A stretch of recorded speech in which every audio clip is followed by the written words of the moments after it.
Number 1 ಯೋನಾಗುನಿ. ಇದು ಯಾವುದೋ ಒಂದು ಶಿಲ್ಪಕಲೆಯ ಹೆಸರಲ್ಲ, ಇದೊಂದು ದ್ವೀಪದ ಹೆಸರು. ಒಂದು ದ್ವೀಪದ ಹೆಸರನ್ನೇ ಈ ಸ್ಟ್ರಕ್ಚರ್ ಗೆ ಇಟ್ಟಿದ್ದಾರೆ. ಈ ಯೋನಾಗುನಿ ದ್ವೀಪದಲ್ಲಿ ಹೆಚ್ಚಾಗಿ ಹ್ಯಾಮರ್ ಹೆಡೆಡ್ ಶಾರ್ಕ್ ಮೀನುಗಳು ಜೀವಿಸುತ್ತವೆ. ಇವುಗಳನ್ನ ನೋಡಕ್ಕೆ ಬಹಳಷ್ಟು ಜನ ಟೂರಿಸ್ಟ್ ಗಳು ಡೈವಿಂಗ್ ಮಾಡ್ತಾ ಇರ್ತಾರೆ. 1986ರಲ್ಲಿ ಕಿಹಾಚಿರೋ ಅರಟಾಕೆ ಎಂಬ ವ್ಯಕ್ತಿ ಈ ಶಾರ್ಕ್ ಮೀನುಗಳನ್ನ ನೋಡೋಕೆ ಸಮುದ್ರದ ಒಳಗಡೆ ಡೈವಿಂಗ್ ಮಾಡ್ತಾ ಇರ್ತಾನೆ. ಆಗ ಆತನಿಗೆ ಈ ಅತಿ ದೊಡ್ಡ ಮಾನ್ಯುಮೆಂಟ್ ಕಂಡು ಬರುತ್ತೆ. ಇದು ನೋಡೋಕೆ ಒಂದು ಕಾಂಪ್ಲೆಕ್ಸ್ ಕಟ್ಟಡದ ರೀತಿಯಲ್ಲಿ ಇರುತ್ತೆ. ನಂತರ ಆತ ಹೊರಗಡೆ ಬಂದು ಈ ವಿಷಯವನ್ನ ಸೈಂಟಿಸ್ಟ್ ಗಳ ಹತ್ರ ಹೇಳ್ತಾನೆ. ಈ ಕಟ್ಟಡ ನೋಡೋಕೆ ಕೂಡ ತುಂಬಾ ದೊಡ್ಡದಾಗಿದೆ. ಇಷ್ಟು ದೊಡ್ಡ ಕನ್ಸ್ಟ್ರಕ್ಷನ್ ನೀರಿನ ಒಳಗಡೆ ಹೇಗೆ ಬಂತು ಎಂಬುದು ಯಾರಿಗೂ ಹೇಳೋಕಾಗ್ತಾ ಇಲ್ಲ.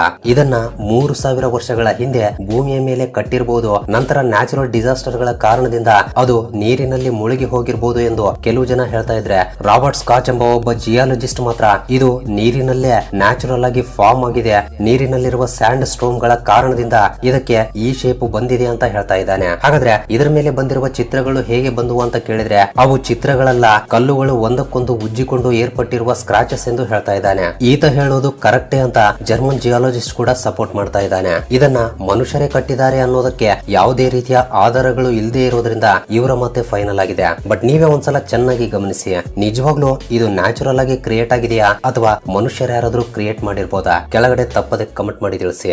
Number 2 dagger land. ಇದೊಂದು ಬ್ರಿಡ್ಜ್. ಒಂದು ಸಮಯದಲ್ಲಿ ಇದು ಈ ಪ್ರಪಂಚದಲ್ಲೇ ಅತ್ಯಂತ ಉದ್ದವಾದ ಸೇತುವೆ. ಏಷ್ಯಾ, ಅಮೆರಿಕ ಮತ್ತು ಉಳಿದ ಯುರೋಪ್ ದೇಶಗಳನ್ನ ಈ ಸೇತುವೆ ಕನೆಕ್ಟ್ ಮಾಡ್ತಾ ಇತ್ತು. ಇದಕ್ಕೆ ಡಾಗರ್ ಲ್ಯಾಂಡ್ ಎಂಬ ಹೆಸರು ಒಂದು ಬ್ಯಾಂಕಿನಿಂದ ಇನ್ಸ್ಪೈರ್ ಆಗಿ ಇಟ್ಟಿದ್ದಾರೆ. ಆದ್ರೆ ಈ ಬ್ರಿಡ್ಜ್ ಬಗ್ಗೆ ಯಾರಿಗೂ ಗೊತ್ತಿಲ್ಲ. ಸೊ 19ನೇ ಶತಮಾನದಲ್ಲಿ ಕೆಲವು ಜನ ವಿಜ್ಞಾನಿಗಳು ಇಲ್ಲಿ ಒಂದು ಬ್ರಿಡ್ಜ್ ಇತ್ತು ಎಂದು ಕಂಡು ಹಿಡಿತಾರೆ. ಇದು ಕೆಲವು ಸಾವಿರಾರು ವರ್ಷಗಳ ಪುರಾತನವಾದ ಬ್ರಿಡ್ಜ್. ನಿಜಕ್ಕೂ ಇದನ್ನ ಯಾಕೆ ಕಟ್ಟಿದ್ದಾರೆ, ಹೇಗೆ ಕಟ್ಟಿದ್ದಾರೆ ಎಂಬ ಯಾವುದೇ ರೀತಿಯ ಮಾಹಿತಿ ಪ್ರೆಸೆಂಟ್ ನಮ್ಮ ಹತ್ರ ಈಗ ಇಲ್ಲ.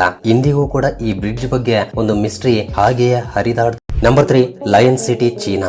ಇದು ಚೀನಾ ದೇಶದ ಕಿಯಾಂಡವೋ ಲೇಕ್ ನಲ್ಲಿದೆ. ಇದನ್ನ 1000 ಐಲ್ಯಾಂಡ್ ಲೇಕ್ ಎಂದು ಕೂಡ ಕರೆಯಲಾಗುತ್ತೆ. ಆದ್ರೆ ಈ ಲೇಕ್ ಒಳಗಡೆ ಒಂದು ಸಿಟಿ ಇದೆ. ಇದನ್ನ ಶೀಚೆಂಗ್ ಸಿಟಿ ಎಂದು ಕೂಡ ಕರೀತಾರೆ. ಒಂದು ರಿಸರ್ಚ್ ಪ್ರಕಾರ ತಿಳಿದು ಬಂದಿರೋದೇನು ಅಂದ್ರೆ, ಈ ಸಿಟಿ ತುಂಬಾ ದೊಡ್ಡದಾಗಿತ್ತು. ಇದನ್ನ ಕ್ರಿಸ್ತಶಕ 621ರಲ್ಲಿ ಕಟ್ಟಿರಬಹುದು. ಅಂದ್ರೆ ಸರಿಸುಮಾರು 1400ರಿಂದ 1500 ಮಧ್ಯಕಾಲದಲ್ಲಿ ನಿರ್ಮಿಸಿದ ಕಟ್ಟಡ. ಆದ್ರೆ ಇಂತಹ ಒಂದು ನಗರ ಇರುವ ಹಾಗೆ 2001ರವರೆಗೆ ಯಾರಿಗೂ ಕೂಡ ಗೊತ್ತಿರಲಿಲ್ಲ. ಈವನ್ ಅಲ್ಲಿ ವಾಸಿಸುವ ಜನರಿಗೂ ಕೂಡ 2001ರ ನಂತರವೇ ಇದನ್ನ ಕಂಡು ಹಿಡಿತಾರೆ. ನಂತರ 2011ರಿಂದ ಅಲ್ಲಿನ ಗವರ್ಮೆಂಟ್ ಈ ನಗರಕ್ಕೆ ಪ್ರೊಟೆಕ್ಷನ್ ಕೊಡೋಕೆ ಸ್ಟಾರ್ಟ್ ಮಾಡಿದೆ. ಈ ನಗರದಲ್ಲಿ ಎಷ್ಟೋ ಸುಂದರವಾದ ಕಟ್ಟಡಗಳು, ಸಿಂಹಗಳ ಕೆತ್ತನೆಗಳು, ಇನ್ನೂ ಅದೆಷ್ಟೋ ಅಡ್ವಾನ್ಸ್ಡ್ ಟೆಕ್ನಾಲಜಿ ಇದೆ. Number 4 Moliniere underwater sculpture park. So ಇಲ್ಲಿ ಕಾಣ್ತಾ ಇರುವ ಫೋಟೋವನ್ನು ನೀವು ಬಹಳಷ್ಟು ಯೂಟ್ಯೂಬ್ ಚಾನೆಲ್ಸ್ ಗಳಲ್ಲಿ ನೋಡಿರ್ತೀರಾ.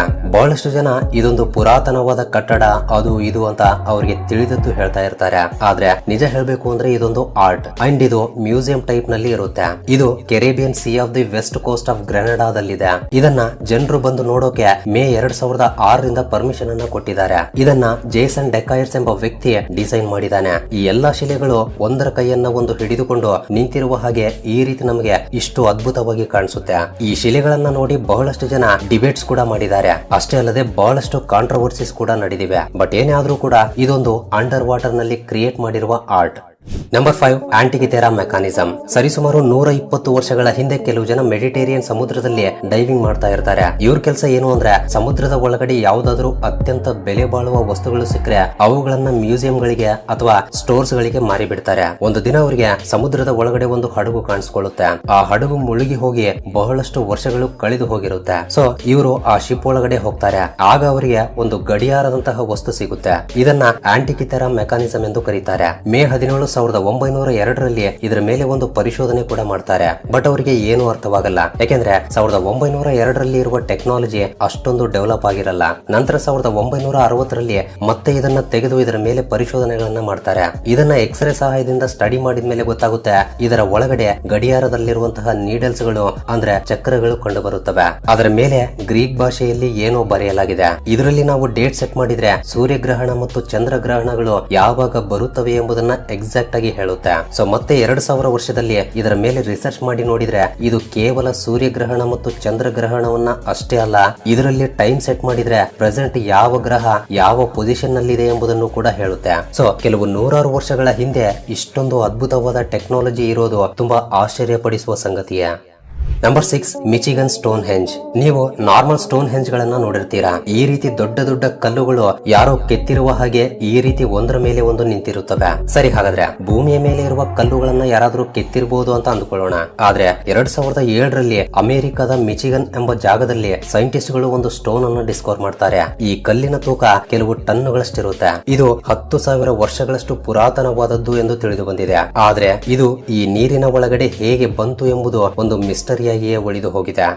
Number 7 underwater graveyard. ಆಸ್ಟ್ರೇಲಿಯಾದ ನ್ಯೂ ಗಿನಿಯಾ ಎಂಬ ದ್ವೀಪದಲ್ಲಿ 1800 ಕಿಲೋಮೀಟರ್ ದೂರದಲ್ಲಿ ಸಮುದ್ರದ ಆಳದಲ್ಲಿ ಅನೇಕ ರೀತಿಯ ಚರಿತ್ರೆ ಅಡಗಿದೆ. ಚುಕ್ಲಾಗುನ್ ಎಂದು ಕರೆಯುವ ಈ ಸಮುದ್ರ ಪ್ರಾಂತ್ಯದ ತಳಭಾಗದಲ್ಲಿ ಬಹಳಷ್ಟು ಫೈಟರ್ ಜೆಟ್ಗಳು, ಶಿಪ್ಗಳು, ಟ್ಯಾಂಕ್ಗಳು, ಆರ್ಟಿಲರಿ ಸೆಲ್ಸ್, ಈ ರೀತಿ ಬಹಳಷ್ಟು ಯುದ್ಧ ವಾಹನಗಳು ರಾಶಿ ರಾಶಿಗಳಲ್ಲಿ ಬಿದ್ದಿವೆ. ಇವುಗಳನ್ನ ಕಂಡುಹಿಡಿದ ಡೀಪ್ ಸಿ ಡೈವರ್ ಗಳಿಗೆ ಮೊದಲ ಪ್ರಪಂಚ ಯುದ್ಧದ ದಿನಗಳು ನೆನಪಿಗೆ ಬಂದಿವೆಯಂತೆ.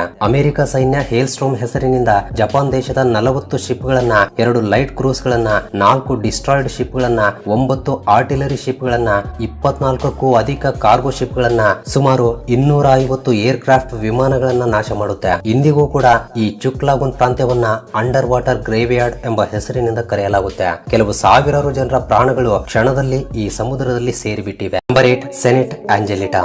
ಮೆಕ್ಸಿಕೋದ ಯೊಕಟನ್ ಪೆನಿನ್ಸುಲಾದಲ್ಲಿ ಒಂದು ನ್ಯಾಚುರಲ್ ವಾಟರ್ ರಿಸರ್ವಾಯರ್ ಇದೆ. ಸೆನೆಟ್ ಆಂಜೆಲಿಟಾ ಎಂದು ಅದನ್ನ ಕರೀತಾ ಇರ್ತಾರೆ. ಇದರ ಪ್ರತ್ಯೇಕತೆ ಏನು ಅಂದ್ರೆ ಇದರಲ್ಲಿ 55 ಮೀಟರ್ಗಳಷ್ಟು ಒಳಗಡೆ ಹೋದ ನಂತರ ಅಲ್ಲಿ ಒಂದು ನದಿ ಹರಿತಾ ಇರುತ್ತೆ. ಆದ್ರೆ ಆ ನದಿ ಆ ನೀರಿನ ಕೆಳಗಡೆ ಹರಿತಾ ಇದೆ. ಇಂತಹ ಒಂದು ಅದ್ಭುತವಾದ ದೃಶ್ಯವನ್ನ ನೋಡೋಕೆ ಪ್ರತಿದಿನ ಅನೇಕ ಜನ ಟೂರಿಸ್ಟ್ ಗಳು ಅಲ್ಲಿಗೆ ಹೋಗ್ತಾ ಇರ್ತಾರೆ. ಯಾಕಂದ್ರೆ ನೀರಿನ ಒಳಗಡೆ ಒಂದು ನದಿಯನ್ನ ನೋಡುವುದು ಅಂದ್ರೆ ತುಂಬಾ ಅಪರೂಪವಾದ ಘಟನೆ. ಇದೆಲ್ಲ ಓಕೆ, ಆದ್ರೆ ಇದು ಹೇಗೆ ಸಾಧ್ಯ ಅಂತ ನೀವು ಯೋಚನೆ ಮಾಡ್ತಿರ್ಬೋದು. ಓಷನ್ ಎಕ್ಸ್ಪರ್ಟ್ಸ್ ಕೊಡ್ತಾ ಇರುವ ವಿವರಣೆ ಏನು ಅಂದ್ರೆ ಇದೊಂದು ಲೈಮ್ ಸ್ಟೋನ್ ಕೇವ್. ಇಲ್ಲಿಗೆ ಸಮುದ್ರದಲ್ಲಿರುವ ನೀರು ಭೂಮಿಯ ಒಳಗಿನ ಪೊರೆಗಳಿಂದ ಇಲ್ಲಿ ಬಂದು ಸೇರುತ್ತೆ. ಸಮುದ್ರದ ನೀರು ಉಪ್ಪಾಗಿರೋದ್ರಿಂದ ಇಲ್ಲಿನ ನದಿ ನೀರಿನ ಜೊತೆ ಅವು ಬೆರೆಯಲ್ಲ. ಅವುಗಳ ಡೆನ್ಸಿಟಿ ಕಾರಣದಿಂದ ಅವು ಮೇಲೆ ತೇಲದೆ ನೀರಿನ ತಳಭಾಗಕ್ಕೆ ಹೋಗಿರಬಹುದು ಎಂದು ಹೇಳ್ತಾ ಇದ್ದಾರೆ. ಏನೇ ಆದ್ರೂ ಇದನ್ನ ಕೇಳ್ತಾ ಇದ್ರೆ ಅದ್ಭುತ ಅಂತಾನೆ ಅನಿಸ್ತಾ ಇದೆ. Number 9 ಬಿಮಿನಿ road. ಬೆಹ್ಮಾಸ್ ನಲ್ಲಿರುವ ಸಮುದ್ರದಲ್ಲಿ ಕೇವಲ 3 ಮೀಟರ್ಗಳಷ್ಟು ಆಳದಲ್ಲಿ ಗುಂಡು ಗುಂಡಾದ ಕಲ್ಲುಗಳಿಂದ ಮಾಡಿದ ಒಂದು ದಾರಿ ಕಾಣಿಸುತ್ತೆ.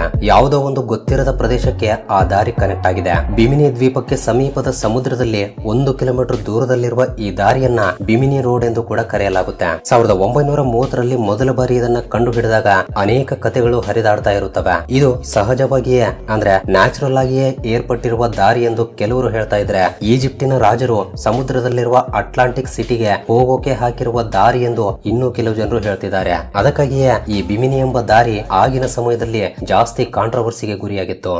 Number 10 bioluminescence. ಪ್ರಪಂಚದ ಕೆಲವು ಕಡೆ ಸಮುದ್ರದಲ್ಲಿ ರಾತ್ರಿಯ ಸಮಯದಲ್ಲಿ ಈ ರೀತಿ ಬ್ಲೂ ಲೈಟ್ ಕಾಣಿಸ್ತಾ ಇರುತ್ತೆ. ಇದನ್ನೇ ಬಯೋಲುಮಿನಿಸೆನ್ಸ್ ಎಂದು ಕರೆಯಲಾಗುತ್ತೆ. ಇದು ನೋಡೋಕೆ ಎಷ್ಟು ಸುಂದರವಾಗಿ ಕಾಣಿಸುತ್ತೆ ಅಂದ್ರೆ ಮಾತಿನಲ್ಲಿ ಹೇಳೋಕಾಗಲ್ಲ. ಇದು ಆ ನೀರಿನಲ್ಲಿರುವ ಬ್ಯಾಕ್ಟೀರಿಯಾ ಬಿಡುಗಡೆ ಮಾಡುವ ಕೆಲವು ಕೆಮಿಕಲ್ಸ್ ಕಾರಣದಿಂದ ಈ ರೀತಿ ನಮಗೆ ಕಾಣಿಸುತ್ತೆ. ಇದಷ್ಟೇ ಅಲ್ಲ, ಸಮುದ್ರದ ಒಳಗಡೆ ಅನೇಕ ಜೀವಿಗಳು ತಮ್ಮ ಶರೀರದಲ್ಲಿರುವ ಕೆಮಿಕಲ್ ರಿಯಾಕ್ಷನ್ ಗಳ ಕಾರಣದಿಂದ ಈ ರೀತಿ ಬೆಳಕನ್ನ ಹೊರಚಿಮ್ಮುತ್ತವೆ. ಇವುಗಳನ್ನ ಕೇವಲ ನಾವು ರಾತ್ರಿ ಹೊತ್ತಿನಲ್ಲಿ ಮಾತ್ರವೇ ನೋಡಬಹುದು. ಸೊ ಇವು ಫ್ರೆಂಡ್ಸ್ ಸಮುದ್ರದಲ್ಲಿ ಕಂಡು ಬಂದ ಕೆಲವು ವಿಚಿತ್ರವಾದ ಘಟನೆಗಳು. ಈ 10 ವಿಚಿತ್ರವಾದ ಘಟನೆಗಳಲ್ಲಿ ನಿಮಗೆ ಯಾವುದು ಇಂಟ್ರೆಸ್ಟಿಂಗ್ ಅನ್ಸಿತು ಕೆಳಗಡೆ ತಪ್ಪದೆ ಕಮೆಂಟ್ ಮಾಡಿ ತಿಳಿಸಿ. ಹಾಗೆ ವಿಡಿಯೋ ಇಷ್ಟವಾಗಿದ್ರೆ ತಪ್ಪದೆ ವಿಡಿಯೋಗೂ ಒಂದು ಲೈಕ್ ಕೊಟ್ಟು ನಿಮ್ಮ ಫ್ರೆಂಡ್ಸ್ ಅಂಡ್ ಫ್ಯಾಮಿಲಿ ಜೊತೆ ಕೂಡ ಶೇರ್ ಮಾಡಿ. ಹಾಗೆ ಫಸ್ಟ್ ಮಾಡ್ಕೊಳ್ಳಿ. ಅಂಡ್ ವಿಡಿಯೋವನ್ನ ಕೊನೆವರೆಗೂ ನೋಡಿದ್ದಕ್ಕೆ love you so much guys.